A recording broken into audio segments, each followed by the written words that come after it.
ఒక ఛాలెంజింగ్ రోల్‌కు ఒక హీరోయిన్‌ని ఎంచుకున్నారంటే, ఆమె పాత సినిమాలు చూసి ఇంప్రెస్ అవ్వడం వల్లే అనుకుంటాం. కానీ 'మహానటి సావిత్రి' పాత్రకు 'కీర్తి సురేష్‌ను ఎంచుకోవడానికి ఎలాంటి కారణమేదీ లేదంటున్నాడు దర్శకుడు నాగ్ అశ్విన్.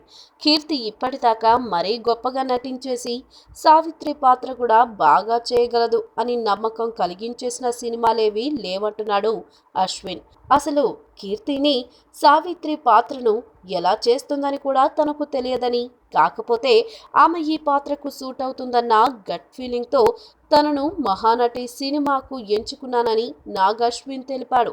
అసలు కీర్తి సురేష్ 'సావిత్రి' పాత్రకు ఎందుకు అనే ప్రశ్నకు ఒక ఇంటర్వ్యూలో ఆసక్తికర సమాధానం చెప్పాడు నాగ్ అశ్విన్.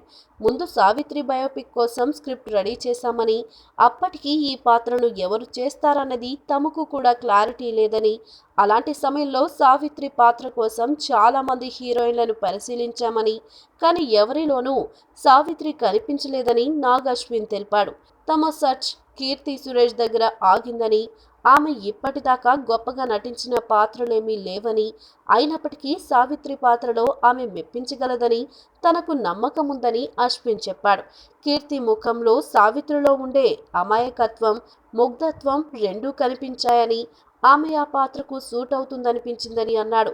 కొత్త వాళ్లపై అయితే ప్రేక్షకులకు కూడా అంచనాలుండవని, ఓపెన్ మైండ్తో చూస్తారని, నిజానికి కీర్తి 'సావిత్రి' పాత్రను ఎలా చేస్తుందో తనకు కూడా తెలియదని, కానీ చేస్తుందన్న నమ్మకం మాత్రం ఉందని అశ్విన్ చెప్పాడు. ఈ వీడియో మీకు నచ్చినట్లయితే సబ్స్క్రైబ్ చేయండి. ఫిలిమి స్టార్స్ బోలెడంత న్యూస్ బోల్డ్గా